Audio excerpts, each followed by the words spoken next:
भारत एक विशाल देश, उत्साही पर अतियों का देश। भव्य प्राकृतिक दृश्य के साथ साथ उमड़ता जन सैलाब, जहां विस्मयकारी वैभव के साथ साथ अपार दैन्य और दुख है। भारी कोलाहल के साथ साथ नीरव प्रशांति, क्रूरता के साथ साथ करुणा और निबिड़ अज्ञानांधकार के साथ साथ अमल प्रज्ञा है। भारत विरोधाभासों का देश है। अपने जेलर के कंधे पर बच्चों की तरह रोता कैदी और कहां देखने को मिलेगा। लेकिन ये विरोधाभास मात्र नहीं, ये तो भारतीय जीवन गाथा की एक नितांत पृथक झांकी है।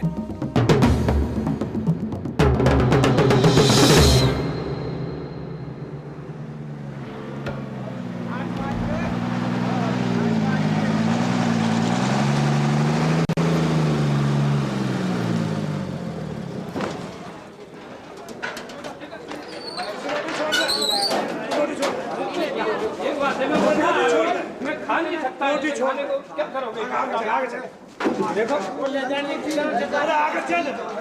खाने की तलाशी करने में बुढ़ा आदमी मैं खा नहीं सकता।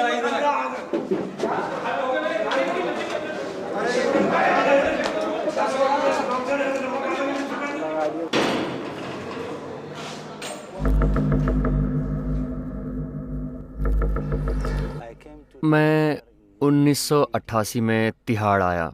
मुझे इंदिरा गांधी अंतर्राष्ट्रीय हवाई अड्डे पर 4 किलो हेरोइन के साथ पकड़ा गया था।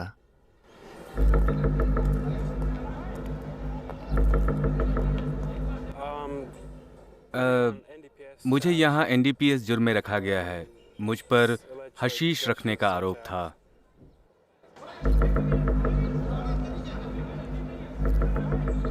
ट्रिपल मर्डर केस अहमदाबाद में हुआ था 1983 में। उस केस में मुझे पहले फांसी की सज़ा हुई थी, उसके बाद में यानी हाई कोर्ट में लाइफ सेंटेंस की सज़ा हुई। मैं भारतीय जेल में क्या कर रहा हूँ? सज़ा काट रहा हूँ? नहीं, दरअसल आजकल मैं विपश्यना कर रहा हूँ।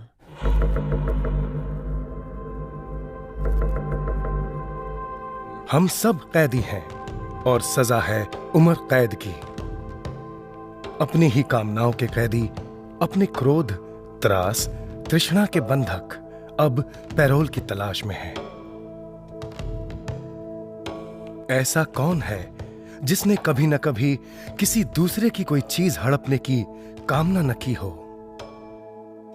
ऐसा कौन है जिसमें अपना बुरा करने वाले के प्रति बदले की भावना एक बार भी न जगी हो? वैसे देखें तो सलाखों के पीछे रहते इन लोगों में और हम में कोई बहुत अंतर नहीं। वही बातें जो हम सिर्फ सोचकर छोड़ देते हैं, इनके अंदर सोच के परे कर्म का रूप धारण करके अपराध बन जाती हैं। फिर भी हम एक जैसे ही हैं। मानस की गहराई में हम सभी संभावित अपराधी हैं।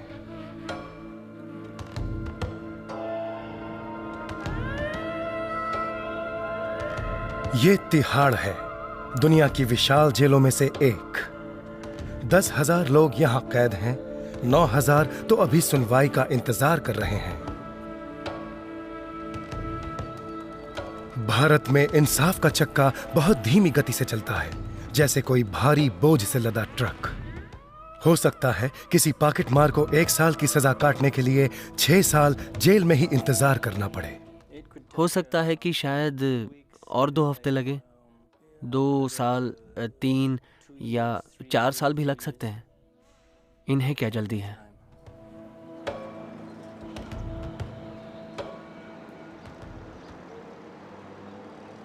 नई दिल्ली की एक उपनगरी में बसी हुई तिहाड़ भारत की सबसे बदनाम, सबसे सुरक्षित जेलों में से एक है। बहुत ज्यादा कैदी होने की वजह से उसे 5 हिस्सों में बांटा गया है।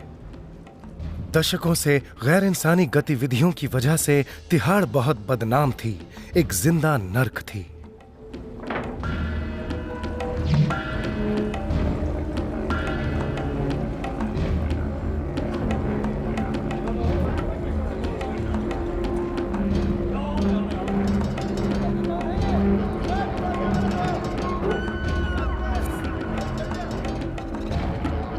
हिंसा, भ्रष्टाचार, नशाखोरी ये तो सभी जेलों में है, लेकिन तिहाड़ की भीड़ और यहाँ के जुल्म ने इस मसले को खौफनाक हद तक पहुंचा दिया था।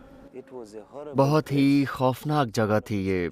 बहुत जुल्म था यहाँ, बहुत मारपीट, गुंडागर्दी, दादागिरी, लूट खसोट, समस्याएं ही समस्याएं थी यहाँ। 1000 अपराधी और 9000 कैदी साथ रहने की वजह से सत्ता सोपान की एक विस्फोटक हालत पैदा हो गई थी, जिनकी सुनवाई अब तक नहीं हुई। उनकी इतनी बड़ी संख्या होते हुए भी उन पर कुछ चंद लोगों की हुकूमत थी। उनका रास्ता मारपीट और लूट खसोट का है। किसी को पकड़ो, पिटाई करो और खौफ पैदा कर दो। बहुत से लोग थोड़े बहुत रुपयों के चक्कर में आ ही जाते हैं, पर ये इनकी असली सूरत नहीं है। उनके लिए ये दादागिरी चलाने, अपनी मर्दानगी दिखाने, हीरो और शक्तिमान बनने की बात है। अपना सिक्का जमाने के लिए कुछ भी करो, मारो, डराओ और धमकाओ। पर ये जेल है, यहाँ कठोर अनुशासन है। इसके लिए लाठी का प्रयोग जरूरी हो जाता है।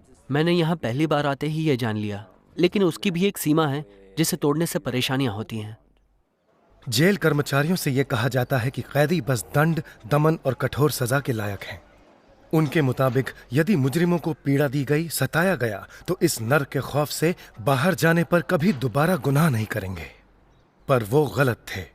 तिहाड़ के अपराधी और बड़े अपराधी बन गए।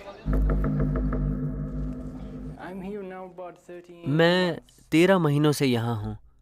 मैं कुछ हेरोइन लेकर काठमांडू से नई दिल्ली होते हुए टोरंटो की यात्रा कर रहा था। दिल्ली में तलाशी हुई और मुझे पकड़कर यहाँ लाया गया। डेविड तिहाड़ का एक विदेशी कैदी है। तिहाड़ में हर कोई कानून जानता है, हर कोई हिंदुस्तानी दावपेच बखूबी जानता है। यहाँ अक्सर ऐसा होता है कि कोई यहाँ 6-7 साल भले ही बंद रहा हो, आपको बाहर निकलने का पक्का रास्ता दिखा सकता है। इस तरह के माहौल में तिहाड़ के सुधरने का ख्याल तक मुश्किल था, लेकिन फिर भी ऐसा हुआ।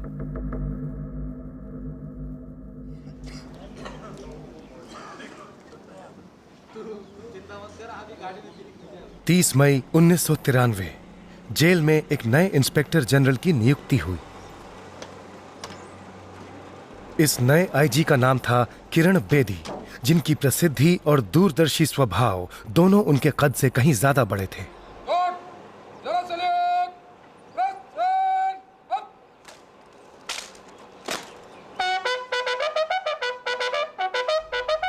भारत की प्रथम महिला पुलिस ऑफिसर होते हुए बेदी ने बेझिझक नए तरीके अपनाने की वजह से हमेशा वाद विवादों को छेड़ा है। किरण जी एक तेजस्वी, निष्ठावान महिला हैं, जिनमें उच्च नैतिकता तथा उच्चाकांक्षा है। उन्हें सब कुछ हासिल है, टेनिस स्टार से लेकर एक सुख्यात पुलिस ऑफिसर तक का रुतबा, जिसने बड़े बड़े नामी गरामी हस्तियों की गाड़ियों को उठवा दिया। तभी तो उनका नाम पड़ा क्रेन बेदी। मुझे अब भी साफ याद है वो दिन जब उन्होंने ऑफिस संभाला। हमारी 1.5 घंटे की मीटिंग हुई। इस मीटिंग में उन्होंने साफ साफ हमें एक बात बता दी कि वो जो अंदर है उनमें और हम ऑफिसरों में कोई फर्क नहीं है। हमने भी जिंदगी में गलतियां की हैं, पर खुदा का शुक्र है कि हम बाहर हैं और वो अंदर हैं। शुरू में ही किरण ने अपने कर्मचारियों को बता दिया था कि वो तिहाड़ को एक आत्म सुधारशाला, एक आश्रम बनाना चाहती हैं। मैं उनके साथ अपने आदर्श बांटने लगी, कैसी होनी चाहिए जेल। अपनी मीटिंगों में यही बताती, हमें टीम बनकर काम करना होगा, एक परिवार की तरह। हमेशा उनसे पूछती कि उनकी इस पदवी, इस नौकरी की प्राथमिकताएं क्या हैं। क्या वो यहाँ वॉचमैन की तरह है या इससे ऊंचा भी कोई लक्ष्य है? ये नवज्योति के साथ है वो। जब से उन्होंने ऑफिस संभाला है, पूछो मत कितना परिवर्तन हुआ है। वो समस्याएं सुलझाना बखूबी जानती हैं। अगर आप समस्या सुलझा नहीं सकते तो खुद ही समस्या बन गए ना। हमने बहुत स्नेह और प्यार से काम किया है, ढेर सारा प्यार दिया है। किताबें, कैंटीन, बेहतर स्वास्थ्य सुविधा, कपड़े, रेडियो, बाहर वालों से मिलना जुलना, क्या कुछ नहीं दिया। पहले हमारे साथ ऐसा व्यवहार होता था जैसे समझ में नहीं आता क्या कहूँ, शब्दों में बयां नहीं हो सकता। किरण ने हमें सिखाया कि हम इंसान हैं, इसलिए हमारे साथ मानवतापूर्ण व्यवहार ही होना चाहिए। मैं उनके साथ बैठती हूँ, बातें करती हूँ, पढ़ती हूँ, गाती हूँ, यहाँ तक कि नाचती भी हूँ। ताकि ये जितना हो सके नॉर्मल महसूस करें। ये सब क्यों? क्योंकि यहाँ से छूटकर उनको फिर एक नॉर्मल समाज में लौटना है। तो फिर उन्हें यहाँ बांध कर रखूं और ये आशा करूं कि बाहर जाते वक्त वो नॉर्मल हो जाएं? मैं चाहती हूँ कि उन्हें एक आम इंसान की तरह ही नहीं, हो सके तो उससे बेहतर इंसान के रूप में बाहर भेजूं। अक्सर ये माना जाता है कि मुजरिम सजा का हकदार है। चलो मान लिया कि गुनहगार को सजा मिलनी ही चाहिए, लेकिन सजा के बाद क्या? पूरी जिंदगी तो वो जेल में नहीं रहेंगे ना। और छूटने से पहले अगर उनको सुधारा नहीं गया तो समाज में लौटने के बाद भी ऐसे ही काम करेंगे। तिहाड़ का वातावरण वैसे तो काफी सुधर गया था, लेकिन किरण जानती थी कि भौतिक सुधारों का असर ऊपरी ऊपरी होता है। उन्हें तलाश थी गहरी अंदरूनी बदलाव की। इंसान के मानस को खुराक तो चाहिए ना। उसे चाहिए रचनात्मक विचार, उसे चाहिए उच्च शैली का ज्ञान। और क्यों ना हो, मेरा मानस भी यही चाहता है। बहुत से लोगों को ये पता ही नहीं कि बदलें कैसे। उन्होंने कहा हम बदलना चाहते हैं, पर कैसे, ये पता ही नहीं था। इन्हें अपनी समस्याएं सुलझाना नहीं आता था और मैं इन्हें कैसे सुलझाना सिखाती, क्या करती? मेरी हालत एकदम जल बिन मछली जैसी थी। कहाँ जाती उस जादू की तलाश में? कौन आएगा इस जेल में सलाह परामर्श के लिए? कौन देगा वो चैतसिक आहार? कौन? मैं बेसब्री से जवाब ढूंढ रही थी और मुझे जवाब मिल गया। जवाब अप्रत्याशित रूप से जेल के भीतर से ही मिला। एक सुबह किरण रोज की तरह अपने दौरे पर थी। एक नौजवान जेलर ऑफिसर उनके पास आया और उन्हें एक पुरातन विद्या के बारे में बताया जिसका नाम था विपश्यना। मेरा जेल में दौरा चल रहा था, तभी राजेंद्र कुमार नाम के एक ऑफिसर ने मुझसे आकर कहा, आपके सवाल का जवाब है मेरे पास। एक साधना है जो सबको बदल देती है। मैं खुद भी विपश्यना साधना करता हूँ और इसने मुझे बिल्कुल ही बदल दिया है। उन्होंने कहा मैं बहुत गुस्सैल आदमी था, मेरा बर्ताव सबके साथ बहुत बुरा था, लेकिन मैं विपश्यना में गया तो कितना बदल गया। मैडम, विश्वास न हो तो मेरे घर वालों और दूसरे ऑफिसर से पूछिए। अगर आप ये जेल में शुरू करवाएं तो सभी कैदियों का भला होगा, उन सब का दुख दूर होगा। उन्होंने मुझसे तुरंत कहा, मुझे उनका पता बताओ। तो उन्होंने मुझे राम सिंह जी का पता दिया और मैंने तुरंत ही उन्हें खत लिखा और तिहाड़ आमंत्रित किया। उस वक्त मैं विपश्यना का अर्थ भी नहीं जानती थी। किरण ये भी नहीं जानती थी कि इस साधना को अन्य भारतीय जेलों में पहले भी आजमाया गया था।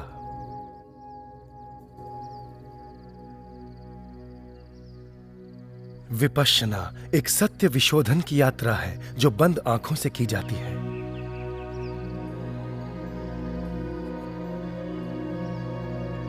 इस यात्रा का उद्देश्य केवल यात्री की उत्सुकता शांत करना नहीं, बल्कि इससे गुजरकर परिवर्तित होकर एक बेहतर जीवन जीना है। विपश्यना का मतलब है विशेष रूप से देखना, यथाभूत सत्य को उसके वास्तविक रूप में जैसे है वैसे देखना। ये एक पुरातन साधना विधि है जिसे सिद्धार्थ गौतम ने, जिन्हें हम आज बुद्ध के नाम से जानते हैं, 2500 वर्ष पहले ढूंढ निकाला।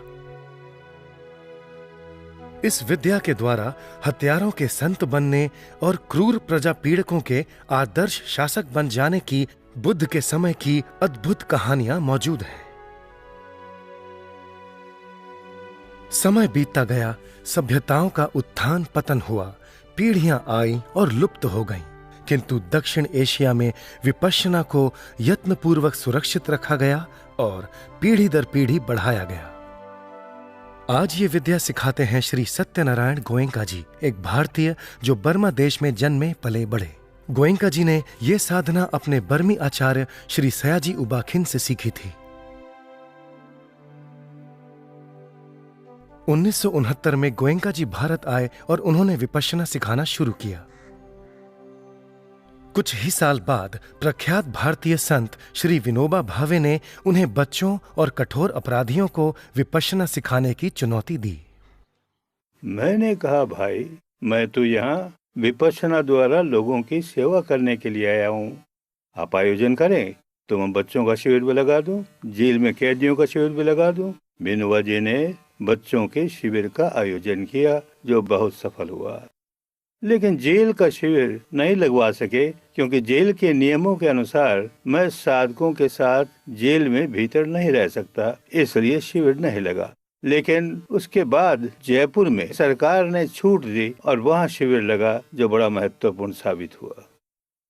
1975 में जयपुर जेल में पहली बार कैदियों ने विपश्यना सीखी। गोयनका जी ने फिर से कुछ और छूट की मांग की, जिन्हें पूरा करने के लिए जेल अधिकारियों ने भरसक प्रयत्न किया। कोर्स शुरू होने से पहले कुछ लोगों को हथकड़ी बेड़ी में लाया गया, तो गोयनका जी ने पूछा, अरे ये क्या है? मैंने कहा, ये बहुत कठोर अपराधी हैं, बहुत ही खतरनाक हैं, और हम चाहते हैं कि ये भी 10 दिन के शिविर में बैठे। पर उन्होंने कहा, लेकिन ये जंजीर में क्यों बंधे हैं? क्योंकि ये खतरनाक है। उन्होंने कहा, नहीं, जब तक ये जंजीर में बंद है मैं उन्हें धर्म नहीं दे सकता, निकालिए जंजीरें। अब ये तो बड़ी कठिन बात थी, क्योंकि आईजी और सुपरिंटेंडेंट को ये मंजूर नहीं था। आईजी ने कहा कि हो सकता है उनमें से कोई एक उठकर होम सेक्रेटरी होने की वजह से आपका या फिर गोयनका जी का गला घोंट दे और उसका बड़ा नाम हो जाए, क्योंकि वैसे भी तो ये मरने वाले हैं, या तो फांसी या ऐसी कोई खौफनाक सजा। फिर भी हमने थोड़ा खतरा मोल लिया और ये तय किया कि नजदीकी गार्ड को रखा जाए, और अगर इनमें से कोई भी हमारी ओर कदम बढ़ाए और खतरा पैदा करे तो उसे तुरंत गोली मार दी जाए।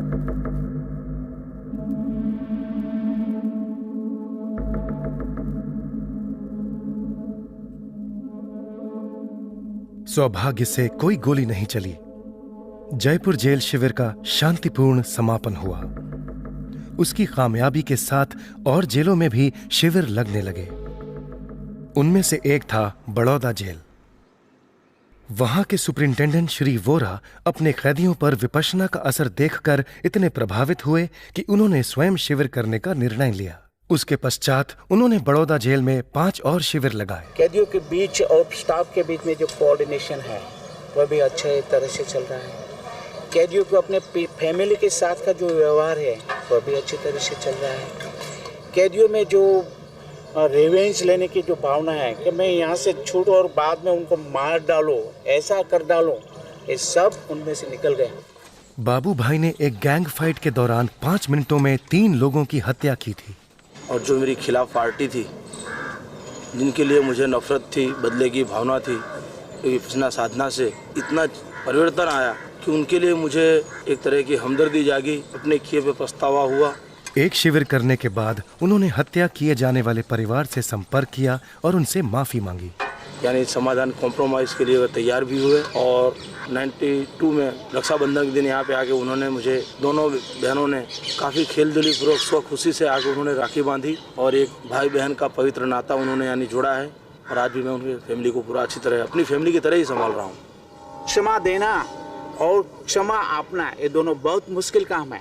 जिसका हस्बैंड मार डाला है, जिसका भाई मार डाला है, उनके हाथ में, उनके मुंह में राखी बनना, उनके मुंह में कुछ स्वीट डालना, हिम्मत वाली बात।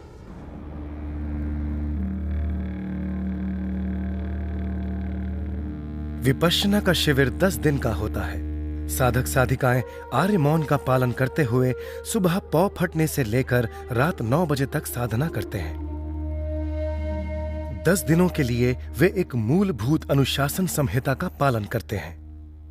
हत्या, चोरी, झूठ, व्यभिचार और नशे पते से वो दूर रहते हैं। इस शील पालन के बिना मन इतना चंचल रहता है कि भीतर की सच्चाई की खोज हो ही नहीं सकती। शरीर और मन के द्वारा कोई भी बुरा काम करें तो पहले मन में विकार जगाने होते हैं। किसी की हत्या करें तो मन में द्वेष जागता है, दुर्भावना जागती है। चोरी करें तो मन में लालच जागता है, और जब जब ऐसा कोई विकार भीतर जागता है तो व्याकुल हो जाते हो। ये प्रकृति का नियम है। जब भी तुमने कोई गलत काम किया, उसकी सजा तुम्हें तुरंत ही मिलती है। क्यों? क्योंकि अब तुम दोषी हो। तुमने एक झूठ बोला और उसे छिपाने के लिए 1000 झूठ बोलोगे। तुमने चोरी की और तुम्हें डर है कि तुम पकड़े जाओगे। बस यही पकड़े जाने का भय, डर, संदेह, यही तो है कुदरत की असली सजा।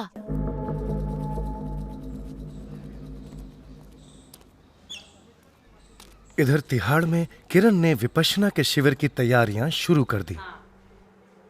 किरण जी ने पूछा कि शिविर का आयोजन संभव है या नहीं। हमने कहा क्यों नहीं, जरूर। तो वहां भी वही परेशानियां सामने आई। मैंने कहा कि भाई सबसे पहली शर्त तो यही है कि जेल के कुछ बड़े अधिकारी पहले बैठे, तो ही हम इसे करेंगे। जब तक जेल के रखवाले नहीं सुधरते, जेल के कैदी क्या सुधरेंगे।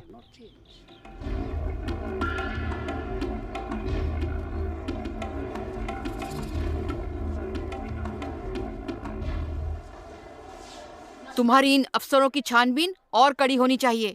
नए तरीकों के प्रयोग से किरण कभी डरती नहीं है। उन्होंने अपने स्टाफ के कुछ अकड़ू और गुस्सैल अफसरों को जेल के बाहर विपश्यना शिविर में भेजा। जब वो लौटे तो कर्मचारियों एवं कैदियों ने सभी ने उन्हें अधिक शांत और बेहतर पाया। ऐसा कई बार होता था। कुछ एक अफसर पकड़े गए कोई गलत काम करते हुए, बीड़ी सिगरेट कैदियों तक पहुंचाते हुए। उनको पैसे मिल जाते थे इससे, तो इससे अच्छी आमदनी हो जाती है।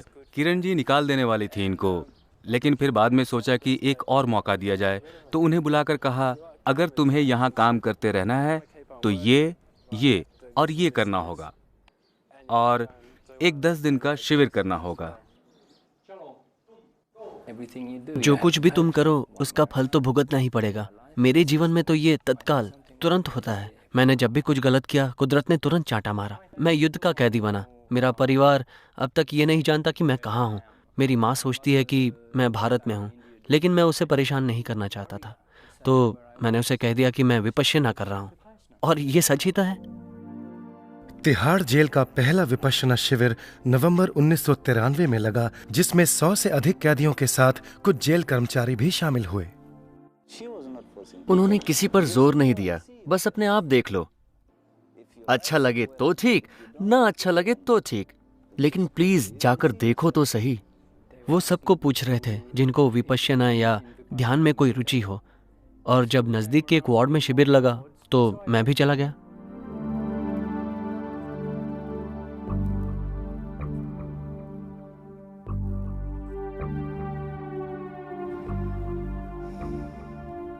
सबसे पहले साधक को अपने सहज स्वाभाविक सांस के आवागमन पर ध्यान केंद्रित करने के लिए कहा जाता है। जैसे सांस आ रहा है तो आ रहा है, जा रहा है तो जा रहा है। जितनी देर तक हो सके उतनी देर तक ये सजगता बनाए रखनी है।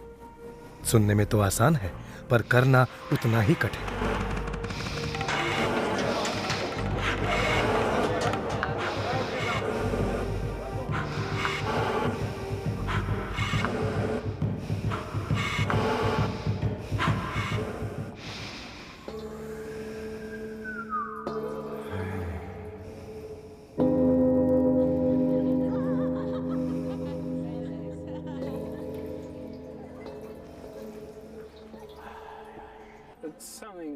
इसे तुम टाल ही नहीं सकते। कुछ देर मन टिक जाता है, लेकिन कुछ देर बाद पता ही नहीं चलता कि कब वो भटक गया। और फिर कुछ देर बाद तुम कहोगे, अरे तुम्हें तो यहाँ काम में लगाया गया था ना, ध्यान में। तो फिर मन लग जाता है, और कुछ ही क्षणों में फिर भटक गया। जो घर में कर रहे थे उस पर मन चला गया, और फिर अरे साधना करो। जब हम मौन साधते हुए स्थिर बैठते हैं तो मन में विचारों का प्रवाह बहने लगता है। यादों का, उम्मीदों का, आशंकाओं का एक सैलाब सा उमड़ता है।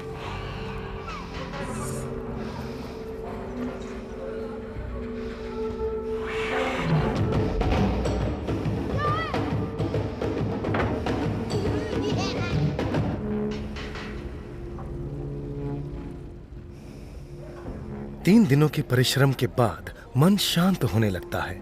विचार दुर्बल होने लगते हैं, जैसे कि बिखरते हुए बादल। नासिका के नीचे होंठ के ऊपर वाले इस छोटे से हिस्से पर इतनी लंबी देर तक मन टिकाने की वजह से मन इतना तीक्ष्ण होने लगता है कि सूक्ष्म से सूक्ष्म सांस को भी महसूस कर लेता है। फिर यहाँ कई एहसास उत्पन्न होते हैं, जैसे धड़कन, फड़कन, खुजलाहट, गर्मी, दबाव और अन्य नैसर्गिक शारीरिक संवेदनाएं, जिन्हें हमने पहले कभी इतने स्पष्ट रूप में महसूस नहीं किया। तभी कोई जाकर विपश्यना करने के योग्य बनता है।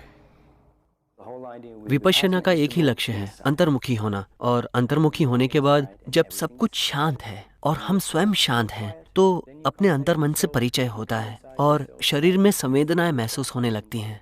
शरीर में उत्पन्न होने वाली संवेदनाओं को प्रतिक्रिया बिना तटस्थ भाव से जानना ही विपश्यना साधना है। जब भी कोई शब्द, रूप, रस, गंध इत्यादि का शरीर के साथ स्पर्श होता है, वहीं तुरंत संवेदना उत्पन्न होती है। इस साधना विधि में शारीरिक संवेदनाओं को ही महत्व दिया जाता है, क्योंकि ये चित्त और शरीर को जोड़ने वाली वो कड़ी है जिससे मानव स्वभाव को समझा जा सकता है। विपश्यना द्वारा हमें समझ में आता है कि हमारी मानसिकता, व्यसन, विकार, सुख, दुख इत्यादि बाहरी दुनिया की वजह से नहीं है। बाहरी घटनाएं तो सिर्फ हमें संवेदनाएं देती हैं, और इन संवेदनाओं के प्रति राग और द्वेष की हमारी प्रतिक्रिया ही हमारे कर्म और मनोवृत्ति की जिम्मेदार है।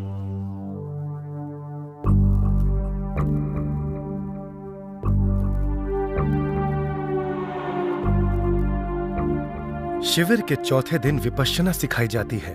साधकों को शरीर पर होने वाली संवेदनाओं का, चाहे वे जैसी भी हों, उनका तटस्थ भाव से बिना प्रतिक्रिया किए यथाभूत दर्शन करना सिखाया जाता है। साधक स्वयं अनुभव करते हैं कैसे ये भय उत्पन्न होता है, नष्ट होता है, कैसे दुख भी उत्पन्न होता है, नष्ट होता है, सुख भी उत्पन्न होता है, नष्ट होता है।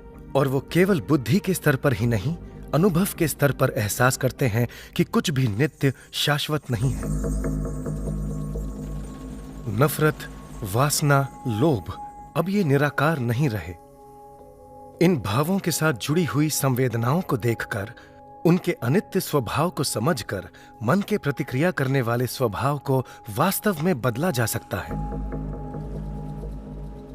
प्रतिक्रिया और दमन, इन दो अतियों के अलावा एक तीसरा उपाय है, दर्शन और केवल दर्शन।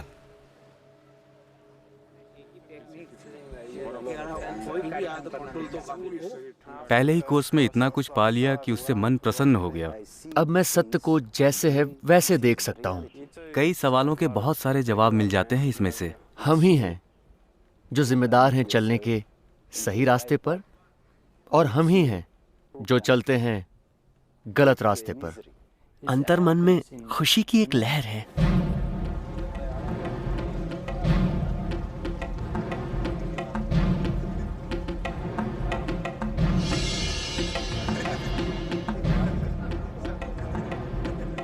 शिविर के बाद तो पीछे मुड़कर देखने का सवाल ही नहीं था। हमने भी चैन की सांस ली कि अरे वाह, हमें उपाय मिल गया, हमें रास्ता मिल गया, हमें इन लोगों को दिखाने के लिए दिशा मिल गई, फिर पीछे क्यों मुड़े।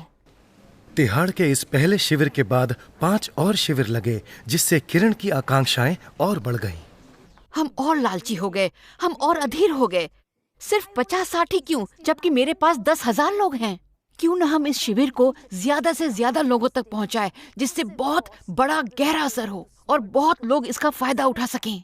मुझसे पूछा गया, क्या 1000 से भी ज्यादा लोग ये कर सकते हैं? मैंने कहा जरूर, क्यों नहीं, पक्की बात है। मैंने कहा हाँ।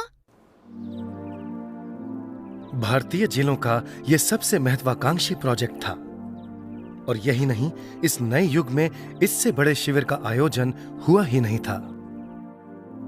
और कुछ हफ्तों में जेल के भीतर ही एक खास जगह तैयार की गई। 1000 कैदियों के साथ गोयंका जी और उनके सहायक आचार्यों को रखना एक बहुत बड़ी जिम्मेदारी थी।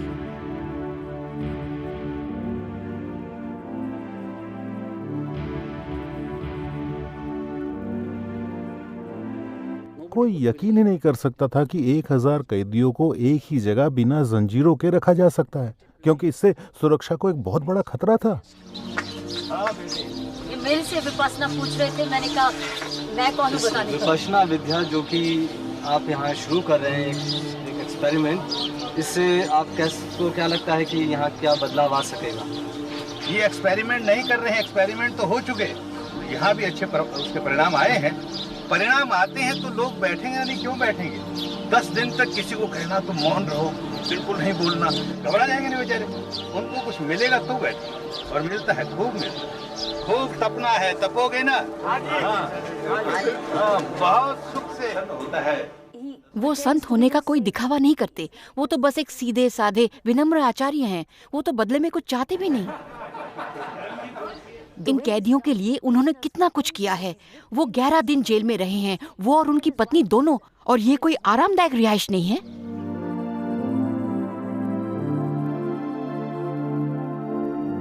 4 अप्रैल की शाम 1000 कैदी उस बड़े से टेंट में इकट्ठे हुए। मानव समाज की विविध जाति, उपजाति, रंग, वर्ण का सम्मेलन। हिंदू, मुस्लिम, सिख, ईसाई, भारतीय, विदेशी, सब तरह के लोग उपस्थित थे। ये बहुत आवश्यक है कि आप मौन रहें, आर्य मौन का पालन करें। इसका मतलब ये नहीं कि आपके मुंह पर ताला लगा दिया जाएगा। जरूरत पड़ने पर आप अपने आचार्यों एवं मार्गदर्शकों से बेशक बातें करें, उस पर कोई नियंत्रण नहीं है। दूसरे दिन प्रातःकाल प्रचंड वर्षा हुई और तूफान आया। उस सूखे मौसम में ऐसा होना एक असाधारण बात थी।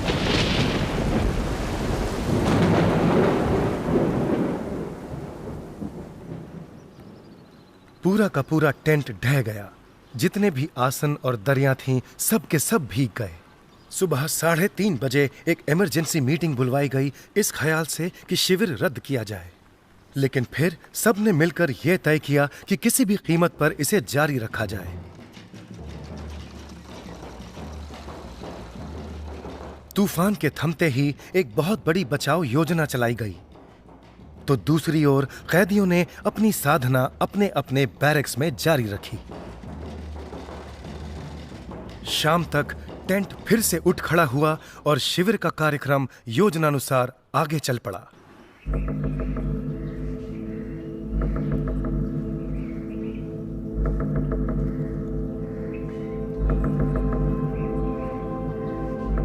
नौ दिन बाद इसमें कोई संदेह नहीं था कि यह हमारी एक अद्भुत उपलब्धि थी। इससे लोग सचमुच बदल गए। मेरे कैदी फूट फूट कर रोए। उन्होंने खूब क्रंदन किया, विलाप किया। उन्हें एहसास हुआ जिंदगी क्या हो सकती है। उन्होंने भीतर देखा और अपने अंदर उन्होंने देखी नफरत की भावना, बदले की और क्रोध की भावना। वो अपमान, वो दुख जो उन्होंने माँ बाप और समाज को पहुंचाया था, वो रो पड़े। उन्हें खुद को बदलना था। मुझे पश्चाताप हुआ कि मैंने गलत काम किया। मैंने ये गलत काम किया है और मैंने जो किया है वो ऐसा है कि मैं उसमें से निकलकर उसे सुधार सकता हूँ। बस यही एहसास सबसे बड़ा जादू था। मुझे इसी की तो तलाश थी। यही तो एक जरिया था जिससे हम मनवाएं कि उन्होंने समाज की हानि की है। वो हमेशा से कहते आए हैं, हम निर्दोष हैं, निर्दोष हैं। हमने कभी समाज की हानि नहीं की। समाज ने ही हमें बर्बाद किया है। पर कैसे समझाए कि उन्होंने भी समाज की हानि की है। बस इसीलिए कुदरत का कानून न्याय कर रहा है और तुम्हें उसकी सजा मिल रही है। उन्होंने विपश्यना द्वारा ही ये सीखा। मुझे कुछ कहने की जरूरत ही नहीं पड़ी। वो खुद माइक पर गए और कहा, हमने समाज की हानि की है और क्षमा चाहते हैं। बस यही तो सबसे बड़ा जादू था। जब शिविर खत्म हुआ तो 1200 साधकों और अंतर्राष्ट्रीय मेहमानों के बीच जेलों के सर्वप्रथम विपश्यना साधना केंद्र का यहां उद्घाटन हुआ और 3 ही हफ्तों में यहां महीने में 2-2 शिविर लगने लगे।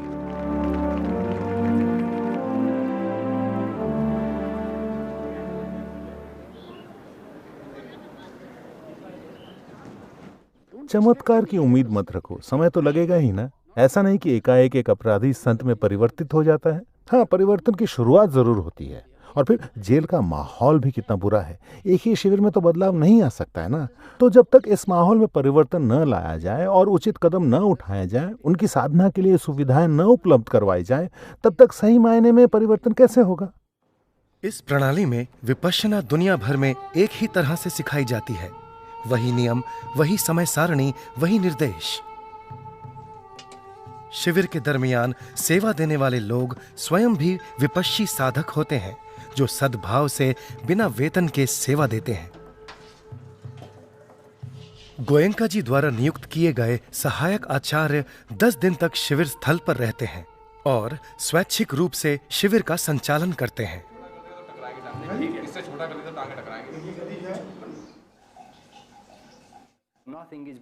कुछ भी अकस्मात नहीं होता।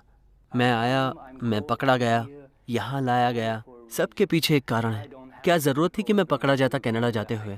मैं कनाडा या कहीं और भी जाता, और मेरे जीवन में ये जो भी हुआ सबकी एक वजह है। कुछ विपश्यना शिविरों के बाद डेविड ने विपश्यना वार्ड में स्वयं सेवा देने के लिए तबादला मांग लिया। जब मैं पहले यहाँ आया तो मैंने सोचा, विपश्यना, यहाँ क्या जरूरत? मेरे इस प्रश्न में ही तो उत्तर है। क्योंकि यहाँ इसकी सबसे ज्यादा जरूरत है। ये तो एक ऐतिहासिक बात है। पहली दफा किसी जेल के अनुशासन में जन सुधार के लिए विपश्यना का इस्तेमाल किया गया है, और अगर ये यहाँ कामयाब होता है तो फिर विपश्यना से दुनिया की हर जेल में सुधार आ सकता है, जैसा कि यहाँ होता है। अगर मैंने इसके पेट में गुदगुदी की तो ये मुझ पे झपटेगी। हाँ देखा। देखो, मैं दूसरों के लिए केवल इतना कर सकता हूँ कि उनके लिए एक आदर्श उदाहरण बन जाऊं। फिर वो शायद अपने आप को सुधारने के लिए थोड़ी बहुत मेहनत करेंगे। डेविड जी। ये 1 दिवसीय शिविर इस तारीख को है ना? जी, 4 शिविर है। सुनो, 26 को जेल नंबर 4 और 27 को 1, 2 और 3 को इकट्ठा कर रही हूँ। तो प्लीज टीचर से कह देना कि हमें उनकी जरूरत होगी 9 बजे। Okay David? विपश्यना के नाम पर मैं किसी के लिए कुछ नहीं कर सकता। सबको अपने आप ही चलना पड़ता है। देखो, हम तभी किसी की मदद कर सकते हैं जब वो खुद चाहे, और अगर विपश्यना उन तक पहुंचती है वो इसलिए ताकि वो खुद अंतर्मुखी होकर खुद की मदद कर सकें। महीने में 2 बार तिहाड़ के भिन्न भिन्न वार्डों से कैदी विपश्यना वार्ड के शिविर में बैठने के लिए आते हैं। इनमें से कुछ कई बार आ चुके हैं। हर वक्त उनका कार्यक्रम यही होता है, बदलता है तो सिर्फ उनका अनुभव। मैं उन्हें भिक्खु ही कह के पुकारता हूँ, क्योंकि यहाँ आकर वे वही बन जाते हैं। 10 दिनों के लिए वे भिक्षु ही तो हैं। बहुत लोगों को ऐसा लगता है कि 10 दिन यहाँ आए तो कितना आराम, पर ऐसा नहीं है। बहुत कड़ा परिश्रम करना पड़ता है, कोई आसान रास्ता है ही नहीं इसके लिए। और एक बार शिविर में सम्मिलित हुए तो फिर काम तो करना ही पड़ता है। जैसे स्विमिंग पूल में डाल दिया तो फिर तैरना ही पड़ता है। तब नहीं कह सकते कि हाँ सीखेंगे सीखेंगे। एक बार स्विमिंग पूल में फेंका तब तैरना ही पड़ेगा। तो जब इस शिविर में बैठे तो 10 दिन निकालने ही पड़ेंगे। दीवार के एक तरफ है शिविर का शांत वातावरण, तो दूसरी ओर जेल का दैनिक जीवन।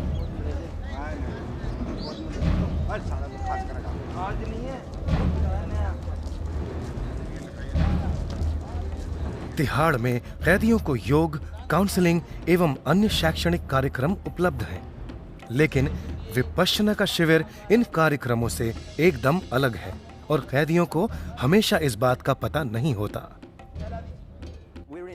हम जेल में हैं और जेल के अपने नियम हैं। यहाँ विपश्यना है, विपश्यना के अपने नियम हैं, और ऐसा है कि विपश्यना के नियम जेल के नियमों से कहीं ज्यादा कड़े हैं। कुछ ये बात समझते हैं, कुछ नहीं समझते। देखो, जेल के नियम होते हैं, उसमें ज्यादातर यही चलता है कि कैसे इन नियमों को तोड़ मोड़ कर अपनी इच्छा अनुसार चलाएं, और वही रवैया वे यहाँ भी लाते हैं। और मैं कहता हूँ ना, ये जेल नहीं है, वो जेल है। तुम चाहो तो जेल वापस जा सकते हो, लेकिन ये विपश्यना है। कुछ लोग हमसे जलते हैं, ईर्ष्या करते हैं। उनको लगता है कि यहाँ के लोगों को ज्यादा खाना मिलता है जेल के बाकी कैदियों की तुलना में, पर वे ये नहीं समझते कि यहाँ आने वाले लोग उनसे ज्यादा परिश्रम करते हैं।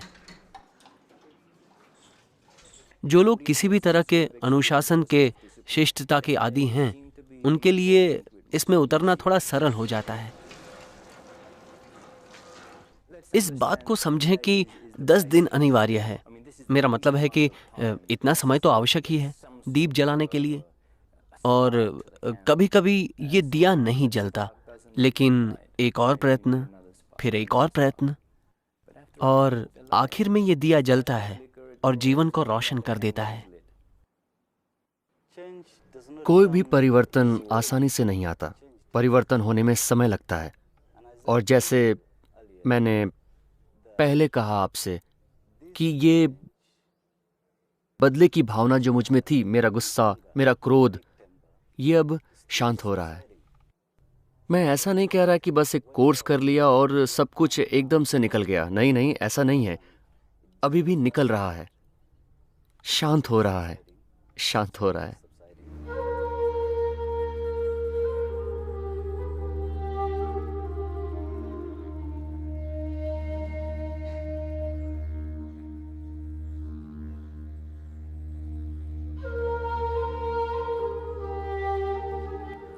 अगर आप पूछे कि मैं यहाँ क्यों हूं, तो मैं कहूंगा मुझे जो हुआ वो मैंने ही अपने आप को किया, और इसीलिए मैं यहां हूं।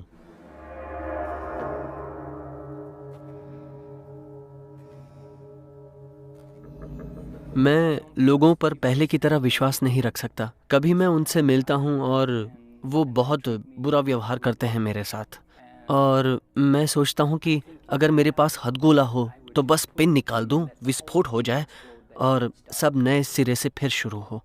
पर ये विपश्यना ही है जो मुझे लोगों पर अविश्वास करने से दूर रखती है।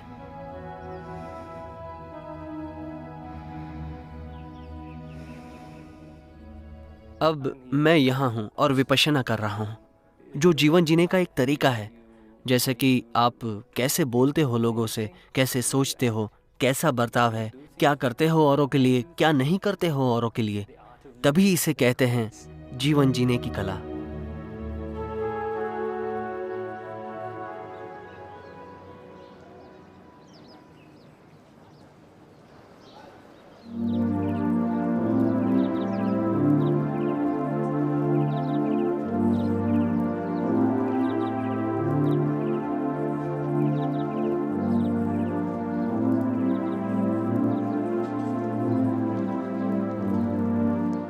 दसवें दिन सुबह मौन खुलता है।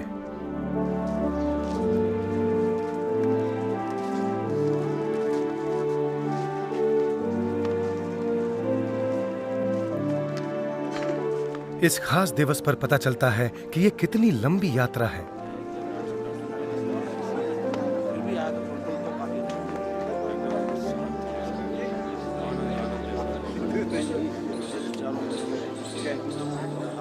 साधक एक बार फिर से बहिर्मुखी होते हैं और 10 दिन में पहली बार एक दूसरे के साथ बात करके अपने अनुभव बांट सकते हैं। पहला दिन तो मुझे अजीब सा लगा तो बड़ा लफड़े में आगे पड़ गए, परंतु जब दूसरा दिन हुआ तो इच्छा हुई भूल जाऊं यहाँ से, तो कुछ रास्ता नहीं था भगने का।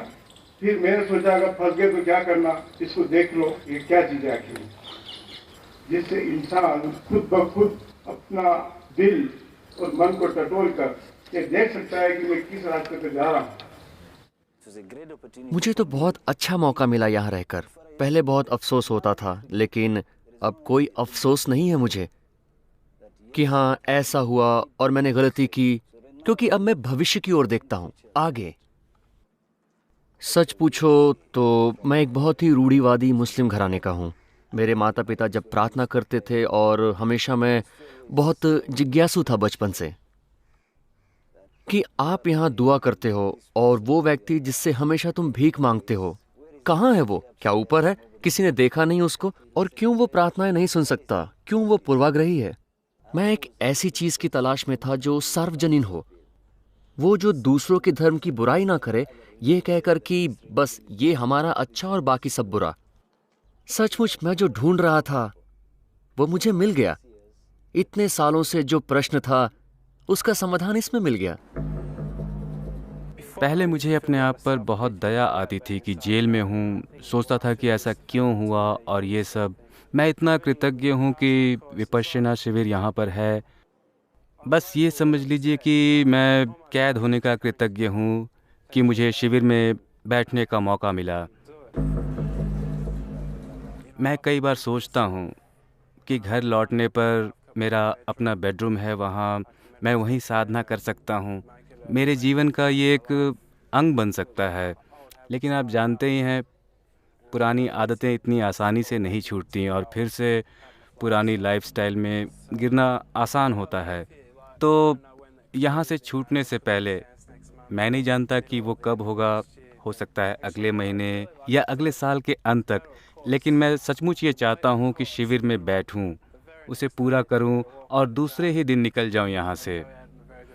इससे मेरा मानसिक संतुलन बना रहेगा। ये तिहाड़ में आना, ये जीवन का एक ऐसा सबक है जिसे मैं कभी नहीं भूल पाऊंगा। लेकिन बहुत समय बीत गया, बस ये ख़त्म हो जाए और मैं घर लौट सकूं, बस यही चाहता हूं। दिया तूने हमें जब जन्म, ये अंधेरा घना सा रहा, तेरा बहुत गहरा असर हुआ इसका। पहले जेलें स्वीकार नहीं कर रही थी इन शिविरों को, कुछ कर रही थी, कुछ नहीं। लेकिन अब भारत सरकार ने एक परिपत्र भेजा है सभी जेलों को कि विपश्यना जेल शिविरों को बढ़ावा दिया जाए, क्योंकि जेलें इसे अपनाने के काबिल थीं। जेल कर्मचारियों को भी स्वीकार्य था। समाज भी इस परिवर्तन के लिए तैयार था कि ऐसा ही हो। इससे हम सभी का विश्वास और प्रबल हुआ कि ये बदलाव जेल में संभव है। जिन लोगों की जेल से रिहाई हुई थी वो वापस नहीं लौट रहे थे, और बाहर के लोगों ने भी उनकी सोच में, उनके बर्ताव में परिवर्तन देखा, तो हमें मुड़कर पीछे देखने की जरूरत नहीं रही।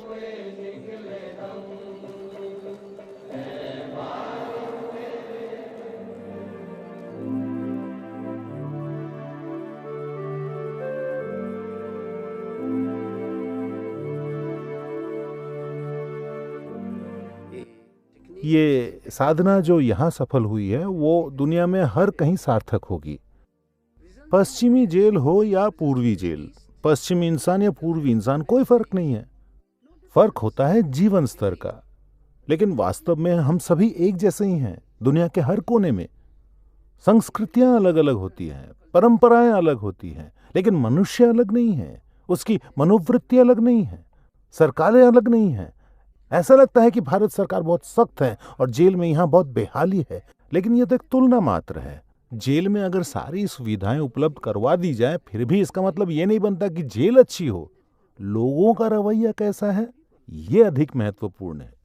बड़ौदा जेल के विपश्यना शिविर समापन के वक्त एक खास कार्यक्रम का आयोजन होता है। समाज सेवकों और विपश्यना को प्रोत्साहित करने वाले मेहमानों के साथ जेल सुपरिटेंडेंट, जो कि स्वयं विपश्यी साधक हैं, ध्यान कक्ष के बाहर कैदियों के स्वागत के लिए उपस्थित होते हैं।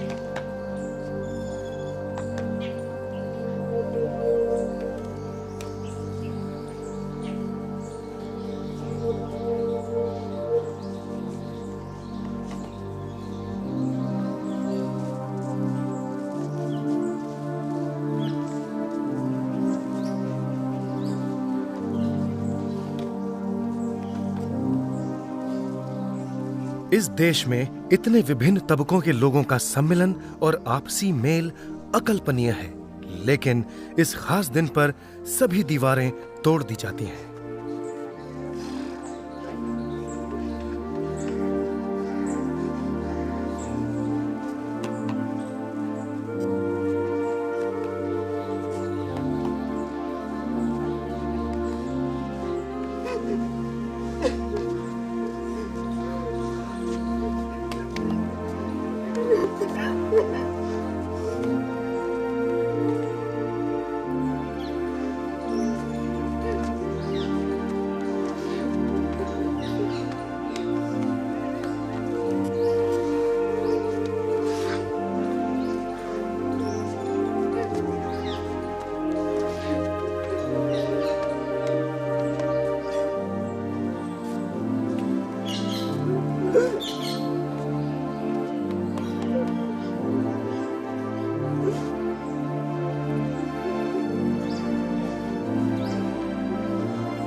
मैंने एक बार किरण बेदी से पूछा था, मैडम एक बात बताइए।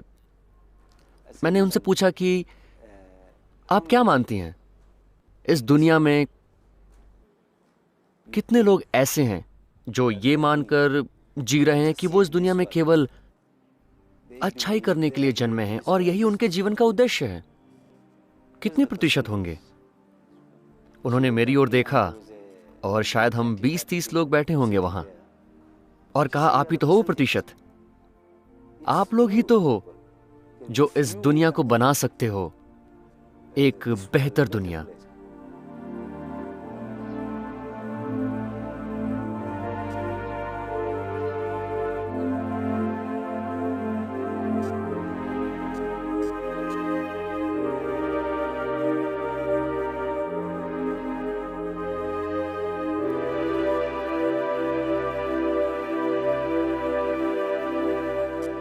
किरण बेदी का तिहाड़ जेल से तबादला हुआ, पर तिहाड़ का विपश्यना केंद्र अभी तक क्रियाशील है। भारत की कई जेलों में और भारत के बाहर अमेरिका, ताइवान और अन्य देशों के जेलों में भी सफल शिविर लगते हैं।